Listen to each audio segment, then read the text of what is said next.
En los últimos 200 años, la riqueza y las oportunidades económicas de la población occidental han experimentado un asombroso aumento. Y sin embargo no se ha producido un cambio proporcional en nuestra felicidad. Pese a ser mucho más ricos que las generaciones que nos preceden, solemos estar mucho más preocupados que nuestros abuelos por la importancia social y los logros personales. He denominado a este estado de inquietud e insatisfacción moderno ansiedad por el estatus. En esta serie de documentales me propongo explicar de dónde creo que proviene, cómo afecta a nuestras vidas y qué creo que podemos hacer al respecto. La ansiedad por el estatus. Episodio 1. Si el hecho de que ser más ricos no nos haga sentirnos más felices y seguros nos resulta sorprendente, es porque no entendemos la psicología de la satisfacción. ¿Cuándo sentimos que tenemos suficiente? ¿Qué nos hace sentirnos prósperos y satisfechos? Fundamentalmente compararnos con los demás, pero no con personas muy alejadas de nosotros en el tiempo y el espacio. Nadie se va a sentir muy rico al saber que tiene una fortuna mayor que sus antepasados de la época medieval, que vivían en una choza de adobe. Solo nos sentimos satisfechos cuando nos comparamos con personas que son como nosotros, nuestros amigos, nuestros compañeros de trabajo o vecinos. En resumidas cuentas, el concepto de éxito es muy relativo.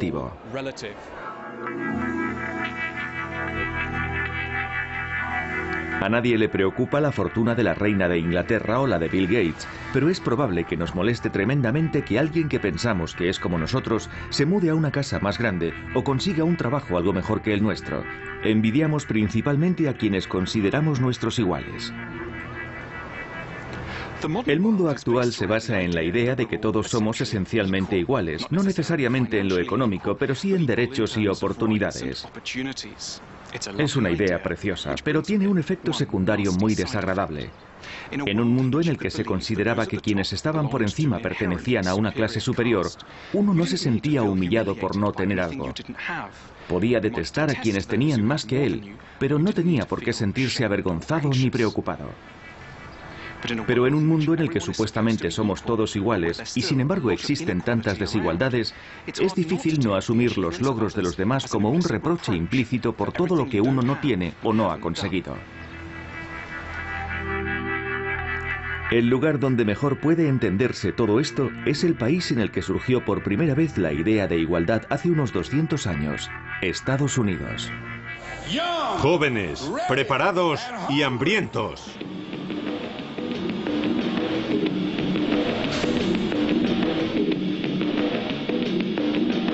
En 1776 en Estados Unidos tuvo lugar una revolución que cambió el mundo. Ayúdanos a descubrir los secretos de nuestro sueño. La nueva democracia abolió las clases basadas en las jerarquías europeas. Y repítete a ti mismo todos los días, es posible. Desde el principio este sentido de igualdad insufló energía al país, pero también aumentó sin proponérselo las preocupaciones de sus habitantes sobre la posición que ocupaban en realidad. A mí no puedes decirme nada sobre este asunto porque yo era pobre, pero vive Dios que ya no lo soy. El destino de sus preocupaciones era convertirse en las nuestras.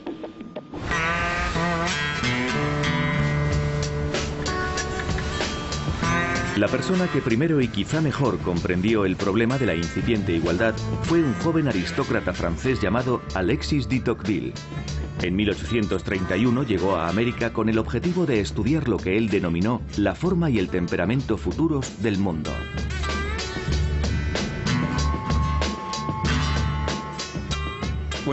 De Tocqueville dejó atrás una Europa que seguía siendo esencialmente aristocrática, gobernada según los principios feudales. Cada cual tendía a aceptar la clase social en la que había nacido. Pero en Estados Unidos todo era diferente. Era una democracia y aquí uno podía cambiar su clase social con suerte o talento. De Tocqueville escribió refiriéndose a su viaje que había ido a Estados Unidos a ver el futuro y que lo que se había encontrado allí le había dejado impresionado y preocupado por todos nosotros. De Tocqueville plasmó las vivencias de sus 9 meses de viaje en un libro titulado La democracia en América.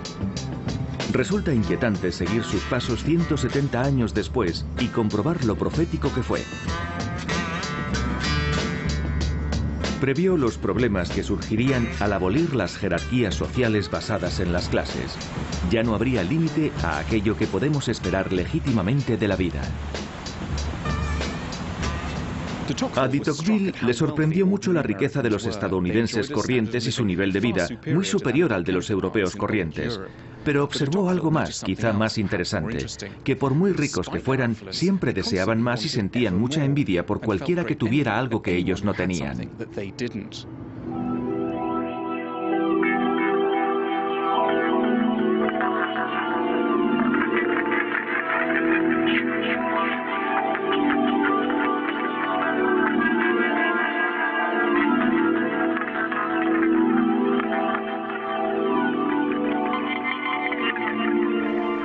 En un capítulo de su libro, ¿Por qué se muestran tan inquietos los norteamericanos en medio de su bienestar?, de Tocqueville analizó la relación entre la igualdad y un acuciante sentido de la envidia.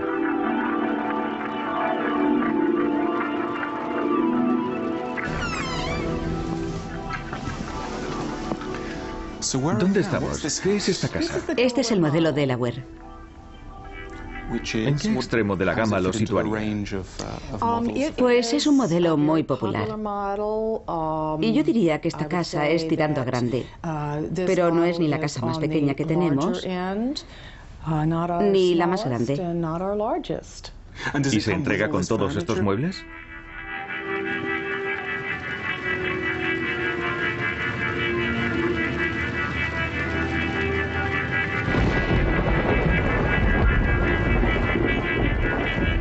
El joven francés enseguida se interesó por las casas que construían los estadounidenses. A mí me sorprendió ver a lo largo de la costa varios palacetes de mármol blanco, algunos de estilos arquitectónicos antiguos. Cuando fui a inspeccionarlos más de cerca, descubrí que los muros eran de ladrillo enjabelgado y las columnas de madera pintada. En esta confusión de categorías, todo el mundo pretende parecer lo que no es. ¿Y este es el estilo colonial?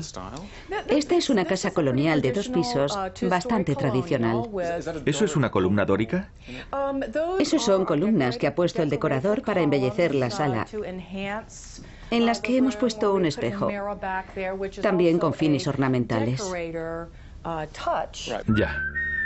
De Tocqueville decía que cuando la desigualdad es la norma general, las mayores desigualdades no llaman la atención. Pero cuando todo está más o menos igualado, se aprecia incluso la variación más ínfima. Ese es el motivo de la extraña melancolía que a menudo atormenta a los ciudadanos de las sociedades democráticas rodeadas de abundancia y de la insatisfacción vital que a veces se apodera de ellos, incluso en situaciones de tranquilidad y desahogo. ¿Esto es piedra auténtica? Eso es una calidad que no viene de serie. Joanny Harley trabaja en la inmobiliaria Washington Homes. Su eslogan es "El sueño americano a precios asequibles". ¿Y esa pieza viene incluida? Sí. Ah, no, la que está sobre la puerta no. Eso es un detalle del decorador. Claro.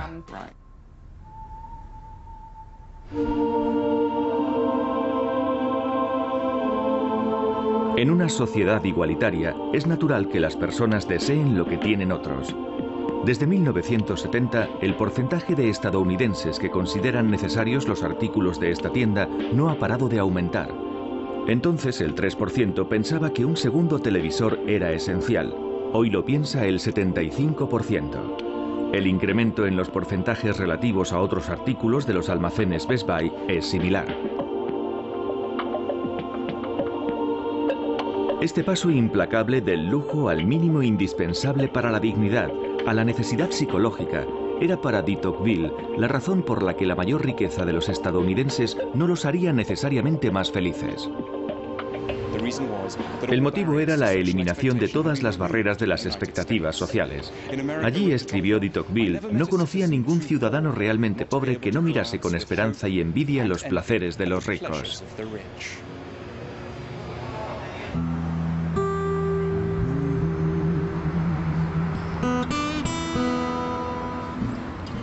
Múdate a una casa mejor, cómprate un coche mejor, cómprate ropa mejor.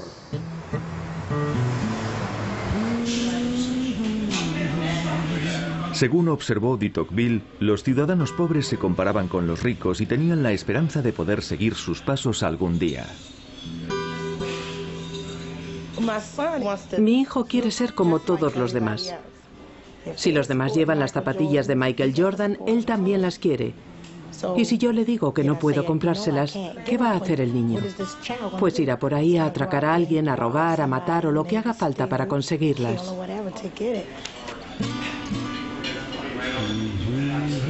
Es cierto que en Estados Unidos hay personas de origen humilde que se hacen muy ricas.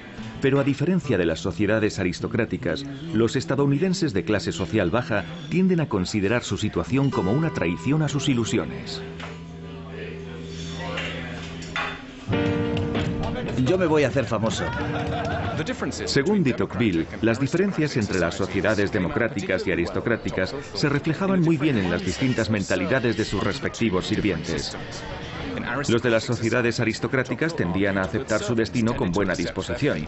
No sentían que estar al cargo de un restaurante o servir mesas tuvieran nada de humillante. Pero en las sociedades democráticas, la prensa y la opinión pública transmitían sin cesar a todos los ciudadanos que podían llegar a ser cualquier cosa que desearan.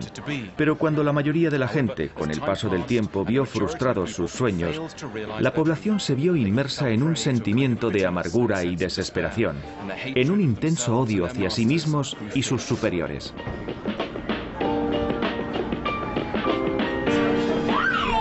Me reuní con Blaise Pugh en Freddy's, el restaurante en el que trabaja.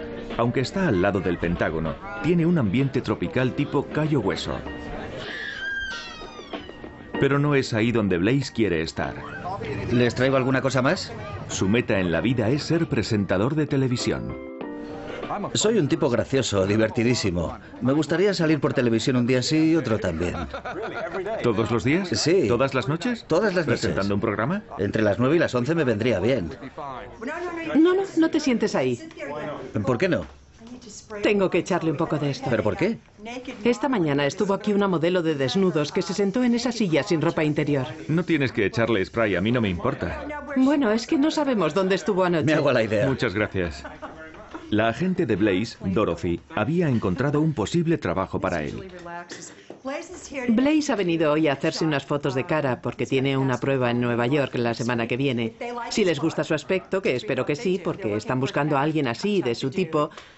Si les gusta, puede que consiga un trabajo de $40.000. ¿Cuál es tu ambición, Blaise? Quiero que me reconozcan. ¿Pero para qué? Pues por la fama. ¿Quieres ser famoso, pero no por nada en particular? Exacto. Busco la fama por la fama. Quiere ser famoso. ¿Y tú crees que es posible? Sin duda. ¿Conoces el programa Dateline? Pues lo eligieron personaje de la semana hace 8 años.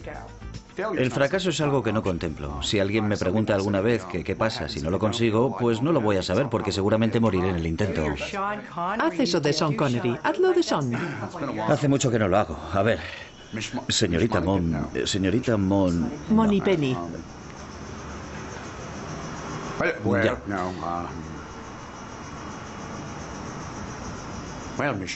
Señorita Moneypenny, me alegro de... Mientras dure el día, buscaré a Moneypenny allá donde vaya. No está mal. De maravilla. La siguiente vez que me encontré con Blaise me resultó difícil reconocerlo. Descuento del 20% en Roncon. Hola, hoy Roncon tiene un descuento. Estoy promocionando Roncon. ¿Tenéis un cigarrillo? Roncon hoy hace un descuento del 20%. Venga conmigo, le harán un descuento. El rígido sistema jerárquico de casi todas las sociedades occidentales hasta el siglo XVIII era injusto en 1001 formas distintas. Roncon está hoy de oferta, en la acera de enfrente. Pero brindaba a quienes se situaban en los peldaños inferiores una libertad notable. La libertad de no tener que comparar sus logros con los de muchas otras personas de éxito. Y sin tener que sentirse frustradas por ello. Roncon hoy está de rebajas. Pero alguna vez piensas, cuando te ves haciendo este tipo de trabajos, alguna vez piensas, no sé, a lo mejor debería aceptar que tal vez no llegue al siguiente nivel. No. Y quizá debería aceptar que el negocio de la hostelería es lo mío. Pero es que yo no debería estar aquí. ¿Pero alguna vez pierdes la esperanza? ¿Alguna vez te dices, debería aceptar que en realidad lo que soy es encargado de un restaurante? No soy Johnny Carson ni David Letterman. Es que no puedo porque sí que lo soy, solo que aún no lo sabe la gente. Todos nos parecemos a Blaise más de lo que nos gusta reconocer. ¡Hola! Nos atormentamos comparando nuestra vida con la de otros que están unos peldaños más arriba. Pero eso no nos hace más felices. ¿Por qué somos tan incapaces de limitar nuestras dolorosas aspiraciones? Roncon está de rebajas al otro lado de la calle.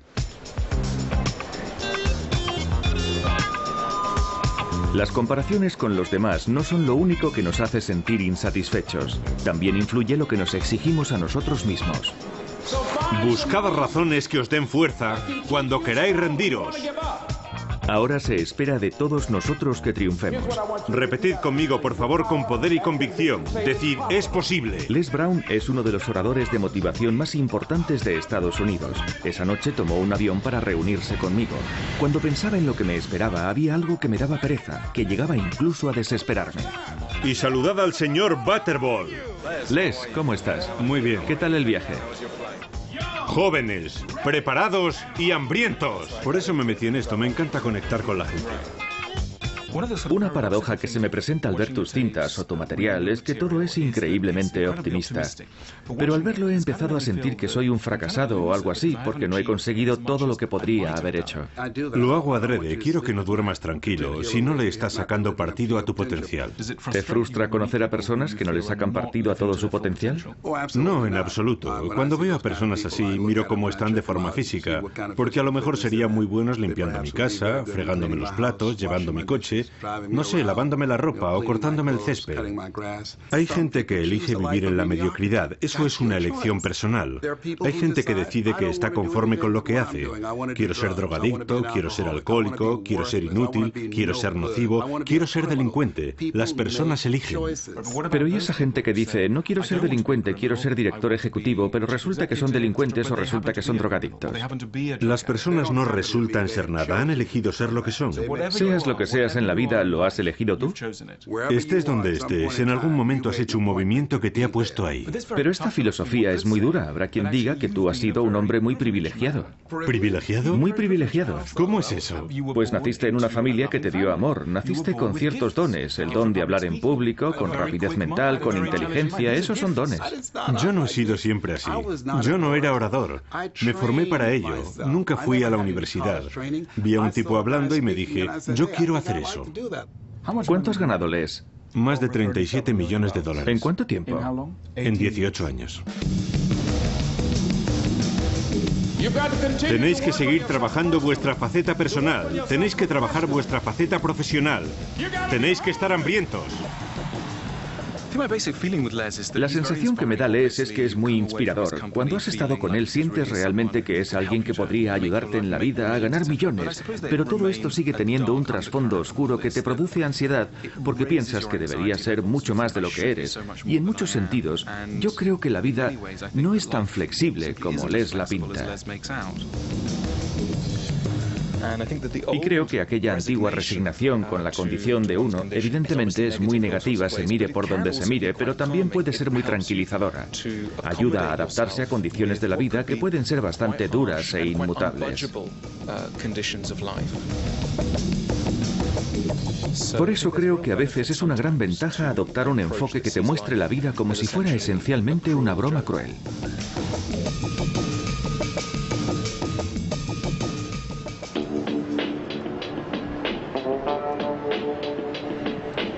Nuestras expectativas han aumentado exponencialmente en la era democrática. Un filósofo que reflexionó mucho sobre las consecuencias de este hecho, sobre la felicidad humana, fue Jean-Jacques Rousseau, un francés excéntrico y estridente pero inquietantemente persuasivo que vivió en el siglo XVIII. Rousseau tenía un concepto fascinante de la riqueza. Ser rico no es solo cuestión de tener mucho dinero, es cuestión de tener aquello que deseamos. La riqueza no es absoluta, está en relación con el deseo. Cada vez que pretendemos tener algo que no está a nuestro alcance, se nos puede considerar pobres por mucho dinero que tengamos. Y siempre que estemos satisfechos con lo que tenemos, se nos puede considerar ricos por muy escasas que sean nuestras posesiones. Según Rousseau, hay dos maneras de hacer a la gente más rica: dándole más dinero o limitando sus deseos. Las sociedades modernas han avanzado muchísimo en la primera opción, pero al exacerbar continuamente nuestros apetitos, al mismo tiempo han contribuido a invalidar los logros más espectaculares. Este análisis condujo a Rousseau a una de sus ideas más provocativas, a su concepto del buen salvaje. Rousseau, pueblos incivilizados que vivían en los bosques, que a la sazón se llamaban salvajes, no solo eran moralmente superiores a los habitantes corruptos de ciudades como Washington, sino que posiblemente eran también más felices. Tal vez las sociedades modernas nos produzcan mayor sensación de carencia que las primitivas, cuyos habitantes, en palabras de Rousseau, se conforman con tocar rudimentarios instrumentos musicales o fabricar canoas de pesca con piedras afiladas.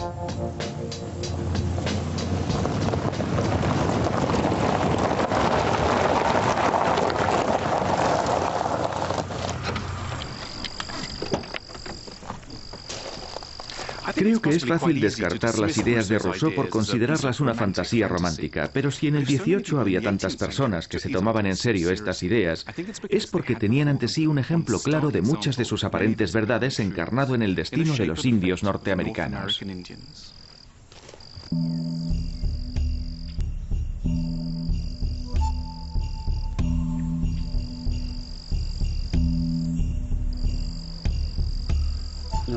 Esta es una fotografía de mi abuelo, mi abuela y mi tía.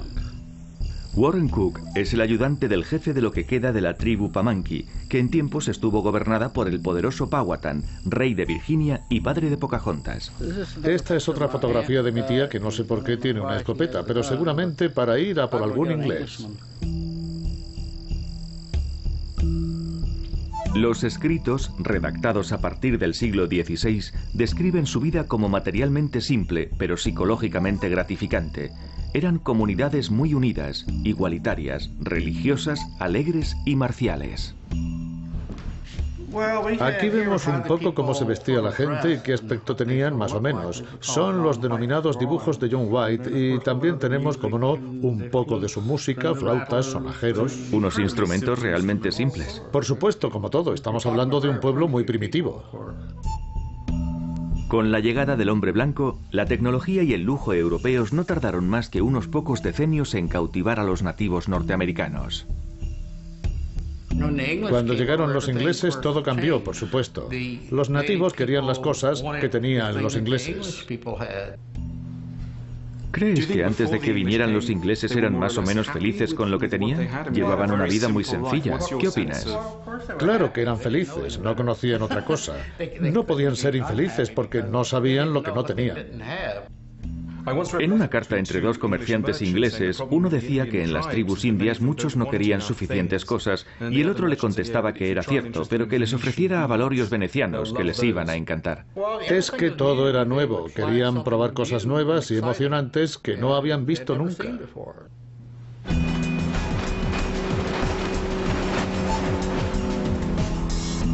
No parece que sus nuevas posesiones hicieran a los indios mucho más felices. Los índices de suicidio y alcoholismo se dispararon y las comunidades se fracturaron. Los jefes de las tribus le habrían dado la razón a Rousseau.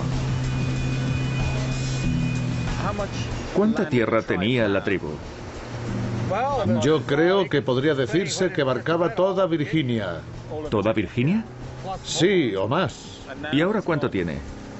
Unas 450 hectáreas más o menos. ¿Qué piensas de la cultura que trajeron aquí?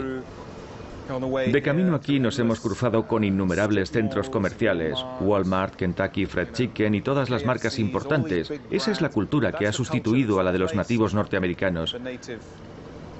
¿Qué opinas sobre la nueva cultura norteamericana? Pues que tenemos más cosas por las que preocuparnos. ¿Por qué cosas os preocupáis ahora? Nos preocupa todo. Tenemos muchos problemas psicológicos. Tenemos Prozac para niños, Prozac para mujeres, Prozac para hombres. Pero antiguamente también habría... Yo creo que lo que perdimos fue un modo de vida sencillo, sin preocupaciones. Los indios dejaron de escuchar a las voces serenas que hablaban sobre los modestos placeres de la comunidad y la belleza de los cañones desiertos al anochecer. Y eso, pensaba Rousseau, fue todo obra nuestra.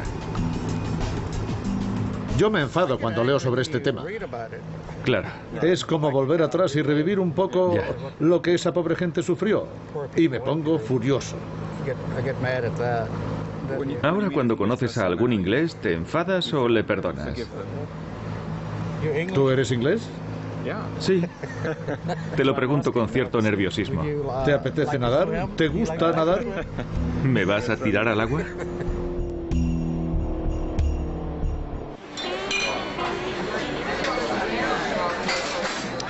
Fue un psicólogo estadounidense, William James, el primero en estudiar psicológicamente los problemas que se provocan las propias sociedades cuando empiezan a crear elevadísimas expectativas entre sus ciudadanos. Y James escribió una teoría que ilustra esta dinámica tan fascinante que se genera entre las expectativas y la satisfacción. Dice que nuestra autoestima, eso que todos buscamos, es el resultado de dos cosas: el éxito, el número de cosas en las que triunfamos, y las expectativas, el número de cosas en las que esperamos tener éxito. Lo que quiere decir es que para tener alta la autoestima se pueden hacer dos cosas: más éxito o se reduce el número de cosas en las que se quiere tener éxito. Y según James, el problema de la sociedad moderna estadounidense y de las de Europa Occidental es que estamos constantemente sometidos a una enorme presión para triunfar. No paran de elevar el nivel de nuestras expectativas y la autoestima se convierte en algo verdaderamente esquivo.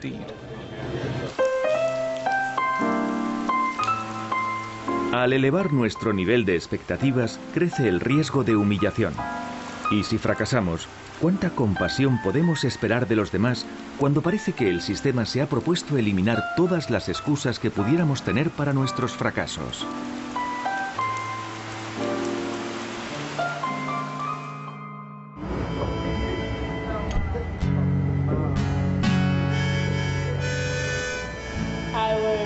Me preocupa sobrevivir, intentar salir adelante, trabajar duro por mis hijos, para darles un hogar agradable y asegurarme de que no les falta de nada, y en esta sociedad es difícil.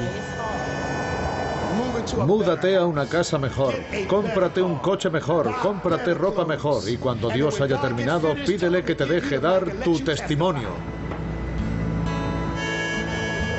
Hay cosas que nunca tendré, como esas casas tan enormes que salen en televisión. Tenéis que decidir ser incansables. Decidir que no vais a rendiros. Tenéis que estar hambrientos. Si eres rico, eres rico. Si eres pobre, eres pobre. No hay nada que puedas hacer. Y si estás en el medio, tienes que luchar por quedarte donde estás, porque si no te acabas hundiendo. Dios está cansado de que su gente vaya por la vida como borregos. Él quiere que disfrutes de la vida.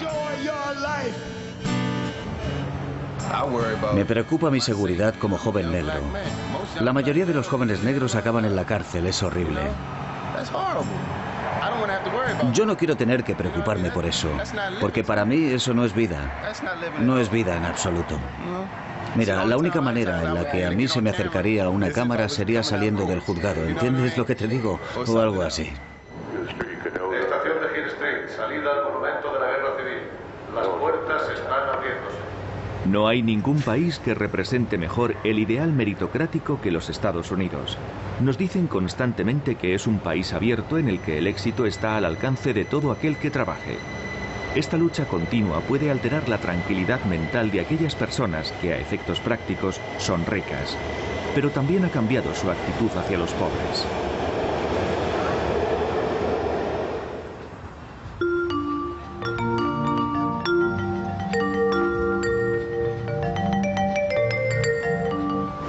Por supuesto que Estados Unidos no es una meritocracia. Es fácil ver que el sistema favorece a ciertos grupos y desfavorece enormemente a otros. Un ejemplo claro es el problema racial. Pero los estadounidenses perciben que su sociedad sí es meritocrática. Y hay una lógica cruel en el concepto global de la meritocracia. Porque si uno cree que los que están arriba se merecen su éxito, uno tiene que creer que los que están en lo más bajo deben merecerse su fracaso.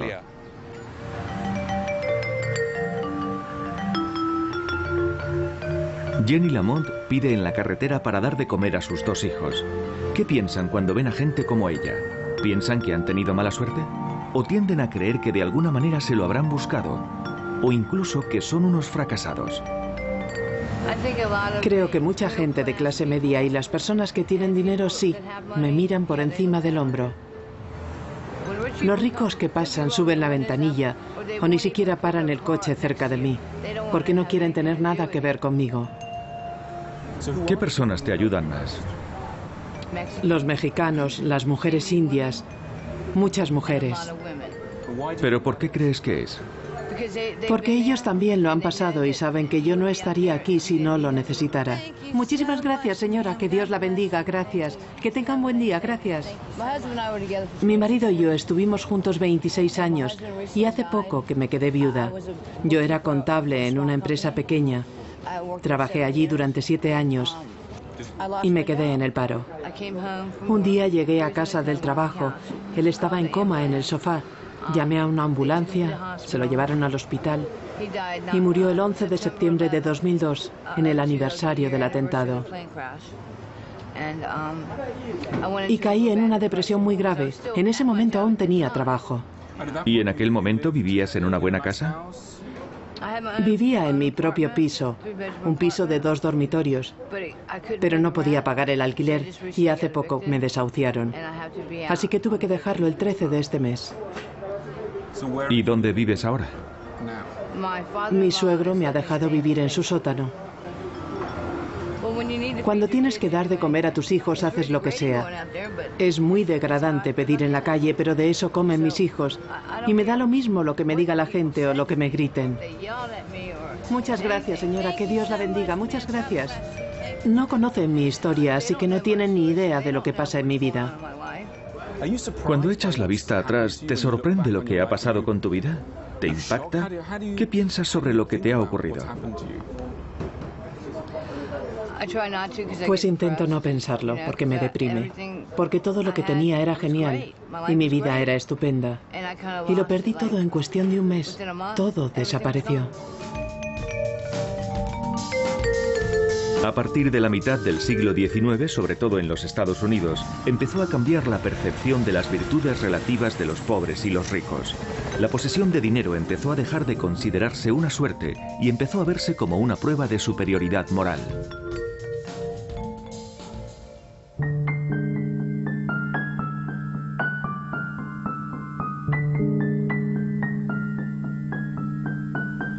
Me ponía un poco nervioso la idea de conocer a Grover Norquist. Es uno de los miembros más destacados del lobby neoconservador de Washington. Que no me pasen ninguna llamada. En su opinión, ¿cuáles son los conceptos fundamentales de la sociedad estadounidense y su economía? El origen está en que los Estados Unidos, desde el primer día, se fundaron sobre la base de que todo el mundo puede hacer lo que quiera. No importa quiénes sean tus padres ni lo que hayan hecho, cada uno es responsable de su futuro. Y no hay techo y tampoco hay suelo. Si quieres estar arriba, puedes estar arriba. Si quieres lograr grandes cosas, puedes hacerlo. Depende de ti. La responsabilidad del Estado es ofrecer una sociedad libre, abierta y justa, ejecutar a los asesinos y en lo demás dejar en paz a la gente.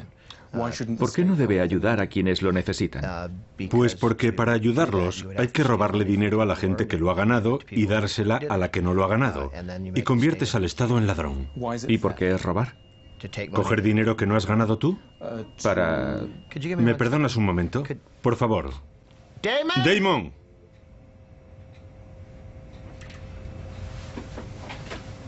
Damon, no sé qué estás haciendo por ahí, pero se oye a través de las paredes. ¿Te puedes ocupar de que se callen? Estamos oyendo ruidos a un volumen que no es el de personas hablando. ¿Quiere decir que recaudar impuestos es robar? Todos los impuestos que no sean para cubrir las necesidades legítimas de impartir justicia son un robo, sin duda. Me da la impresión de que la sociedad norteamericana se siente mucho menos culpable con respecto a los desfavorecidos que la sociedad europea. ¿Cuál puede ser el motivo? Si alguien tiene propiedades y riqueza que a lo mejor no los ha ganado honradamente, porque es conde o duque, o las ha heredado de sus tataratatarabuelos que se la robaron a los normandos o a los sajones o algo así, entonces la riqueza en sentido estricto, la propiedad, es un robo. Y en Europa hay muchas propiedades que fueron robadas. En los Estados Unidos, donde hay tanta inmigración, es un poco difícil sostener que no se puede triunfar.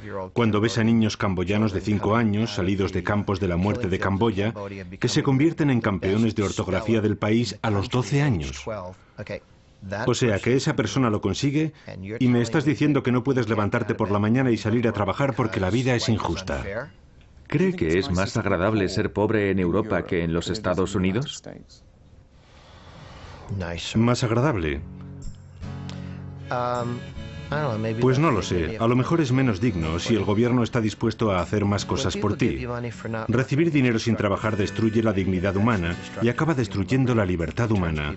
Las personas se convierten en holgazanes que no tienen metas y se quedan por ahí, haciendo el vago. Es mucho mejor no tener nada que ver con eso. Yo no creo en el sueño americano. No me creo nada. No es más que palabrería. En Estados Unidos, por primera vez se hizo posible argumentar que el peldaño en el que se encontraba cada uno reflejaba con precisión sus auténticas aptitudes. Para conveniencia de los triunfadores, esto redujo la necesidad de ofrecer prestaciones sociales, de redistribuir la riqueza o simplemente de sentir compasión. Esta lógica avanza implacablemente, por lo que cada vez se oirán más fuerte voces como las de Grover. ¡Damon! Si alguien que ha triunfado en la vida porque tiene fama, dinero y respeto nos dijera que su éxito ha sido cuestión de suerte, creeríamos que está siendo demasiado modesto. De igual forma, si alguien que ha fracasado en la vida sin trabajo, dinero ni respeto nos dijera que ha sido culpa de la mala suerte, pensaríamos que está ocultando algo. Básicamente, la suerte ha dejado de ser una explicación verosímil de lo que les pasa a las personas en la vida. Los triunfadores se labran su suerte.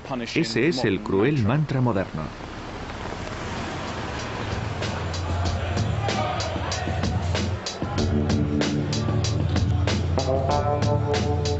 Aún así, por muy incapaces que seamos de creer en la suerte, en algunos aspectos importantes dependemos más que nunca de fuerzas que se escapan a nuestro control. La economía globalizada ha brindado grandes recompensas a los ganadores, pero al mismo tiempo no para de generar grandes cantidades de perdedores. En las sociedades tradicionales puede que el estatus elevado y el respeto que éste genera resultasen excesivamente difíciles de lograr, pero también eran gratamente difíciles de perder. Las sociedades modernas han intentado que el estatus dependa de los logros, fundamentalmente de los logros económicos. Pero el tipo de economía que han creado dichas sociedades no para de dificultar el camino.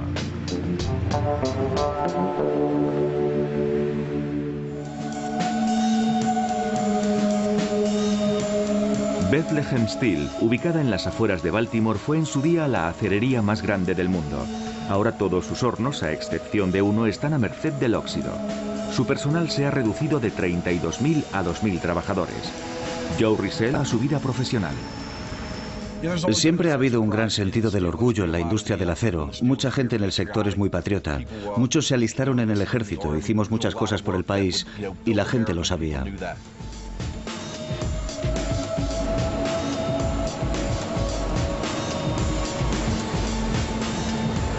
Yo creía que podría jubilarme aquí igual que mi padre. Ya vamos por la segunda generación. Mi padre trabajó en esta misma fundición.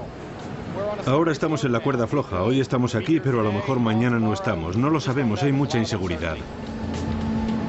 Para la mayoría, nuestro trabajo determina en gran medida la cantidad de respeto y atención que recibiremos. La mundialización de la economía hace que el trabajo sea más inestable, lo que abre una brecha que nos produce ansiedad entre lo que necesitamos y lo que nos dará el mundo. Hay una presión constante, porque no para de entrar al país acero importado, y eso hace que nuestro trabajo sea muy precario. No sabemos si nos va a durar, si vamos a poder llegar a la jubilación o si vamos a poder cobrar una pensión. Hacemos de todo para ser más productivos, y de hecho somos más productivos que nunca, pero parece que nunca es suficiente. ¿Todo esto te enfada o te pone triste? Estoy más enfadado que triste. Pero mi enfado es hacia la gente que dice que hay comercio libre y comercio justo, cuando yo sé que no es verdad.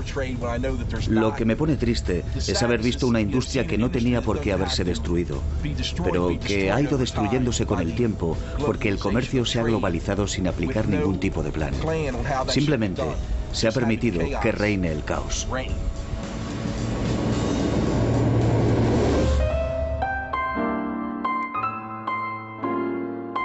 Parece que estamos decididos a eliminar todas las excusas que puedan justificar el fracaso, justo en un momento en el que aumenta más que nunca el número de personas sometidas a la inseguridad laboral. Me interesa el consuelo que pueden seguir teniendo los que no triunfan, ahora que el mundo no les da el respeto que necesitan.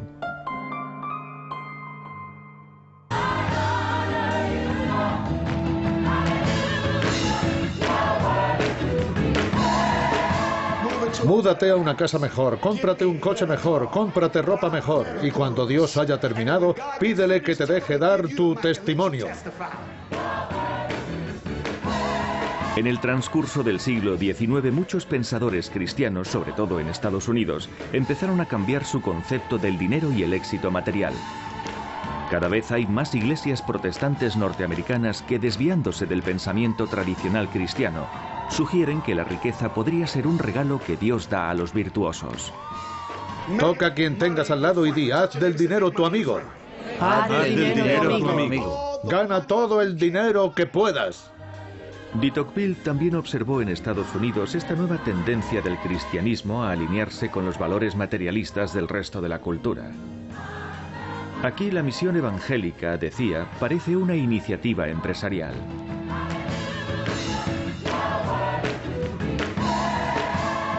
El obispo Jimmy Ellis III fundó en 1983 el Centro Cristiano de la Victoria en un barrio desfavorecido de Filadelfia. Su congregación cuenta con 1.700 miembros. Tenemos que aprender a hacernos amigos del dinero. Sabes que Jesucristo, nuestro Señor, aunque era rico, tuvo la bondad de hacerse pobre por tu bien, para que tú, a través de su pobreza, puedas ser rico. Y no hablamos de riqueza espiritual, porque la gente enseguida la vuelve espiritual. No es espiritual. El capítulo entero trata sobre dinero. A ver si lo entiendo. Jesús se hizo pobre. Sí. ¿Para que nosotros podamos ser ricos? Así es. Domingo por la mañana en Levington, Suffolk, Inglaterra. La población de Occidente lleva siglos asistiendo a oficios como este. En ellos siempre se ha ofrecido el reconfortante recordatorio de que puede haber cosas más importantes en la vida que el estatus y el éxito. El hecho de que sigamos distinguiendo entre riqueza y virtud y le preguntemos a la gente si es buena en lugar de si es simplemente importante, se debe en gran medida a la impronta que el cristianismo ha dejado en la conciencia occidental. Por Jesucristo nuestro Señor, nuestro único mediador y abogado. Tomarse el cristianismo muy en serio se ha pasado de moda, al menos en el Reino Unido. Y quizá eso sea uno de los principales motivos de nuestra actual ansiedad por el estatus. Hemos perdido casi por completo el concepto cristiano de que no existe una conexión necesaria entre el valor de la persona y su estatus en el mundo. Para los cristianos, Jesús fue el hombre más elevado, aunque en la tierra no fue más que un humilde carpintero, lo que descarta cualquier relación simple entre el estatus de una persona y su posición en el cielo. Vale la pena reflexionar sobre el enorme consuelo que encerraba esa idea tan sencilla. A mí no puedes decirme nada sobre este asunto porque yo era pobre, pero vive Dios que ya no lo soy. No tenía cuenta en el banco, pero doy gracias a Dios porque lo seguí. Doy gracias a Dios porque sé lo que Dios puede hacer por ti si lo sigues y lo obedeces.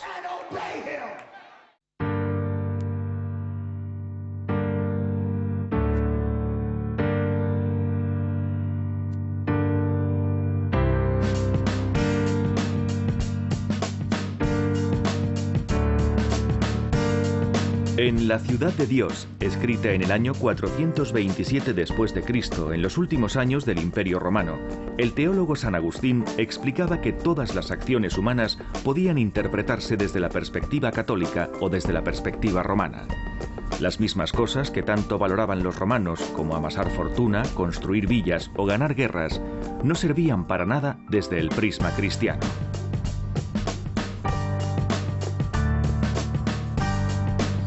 San Agustín instaba a los romanos a reemplazar la moral romana por otros valores: amar al prójimo, practicar la humildad y la caridad y reconocer que dependemos de Dios. La práctica de estos valores era la clave para alcanzar un estatus elevado como cristiano. El canónigo Jeffrey Grant me lo explica con un café con galletas de por medio en casa de Ian y Margaret Angesy. ¿Cómo se puede saber si alguien es rico espiritualmente? ¿Tiene algo que ver con que esa persona perciba muchos ingresos? No, no creo que sea así en absoluto. ¿Cree que el Señor recompensa a las buenas personas con riqueza? Desde luego, desde luego. O sea, que alguien tenga un coche estupendo no demuestra que Dios crea que esa persona es buena. Yo creo que no. El ejemplo clásico es la Madre Teresa. Jesucristo vino para darnos abundancia, para que no tuviéramos que vivir en la pobreza y sufrir necesidad. Y eso es parte de la nueva alianza que nos legó. Es decir, que puede haber gente con poco dinero pero muy rica en virtudes. Rica espiritualmente, y eso se ve cuando vienen a la iglesia y hablas con ellos. Y ves que son pilares del pueblo y se pasan la vida entera cuidando de sus vecinos. Si viera a 100 personas ricas y a 100 personas pobres, si tuviera que elegir, ¿diría que el grupo de los ricos es el grupo más virtuoso? No solo rico, sino virtuoso. ¿Y que el grupo pobre tal vez, de alguna manera, sea más pecador? No, yo nunca afirmaría eso. No lo defendería nunca. Porque la riqueza no es un indicador de la virtud. Pero antes dijo que sí lo era. ¿Cómo? Antes dijo... No, dije que es una parte. Dejé muy claro que es una parte de las bendiciones de Dios. Pero no hace falta ser rico para ser virtuoso, porque hay muchas personas ricas que no son virtuosas y muchas personas pobres que tampoco lo son. Así que la riqueza en sí no representa la virtud. Entonces, ¿qué me diría en general sobre la riqueza? Es decir, ¿la riqueza es una señal de virtud o no lo es? ¿Qué diría si tuviera que generalizar? La riqueza es una consecuencia de caminar con Dios.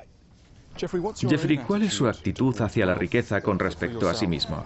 Mi coche, por ejemplo, tiene 16 años. ¿Por qué no se compra uno nuevo?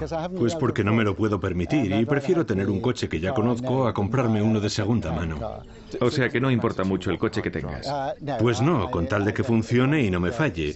Y quizás sea eso mismo lo que Dios piense sobre nosotros. La Biblia no dice que el dinero sea la raíz de todos los males. La Biblia dice que el amor por el dinero es la raíz de todos los males. Y puedes tener mucho y no amarlo. Y la clave para eso es ser generoso. Creo que la bondad del Señor es inmensa. Amén. Él es mejor conmigo que yo mismo. Aleluya. Aleluya. Lo que más me ha sorprendido al escuchar al obispo Ellis aquí en Filadelfia ha sido darme cuenta de cómo se ha readaptado el cristianismo para encajar con el nuevo modelo norteamericano, con la idea del sueño americano. Y creo que lo que más puede llamar la atención a alguien que venga de Europa es la forma en que se ha perdido ese mensaje de consuelo tradicional del cristianismo de que puedes ser pobre y al mismo tiempo ser rico espiritualmente. Y esa lección me parece realmente turbadora.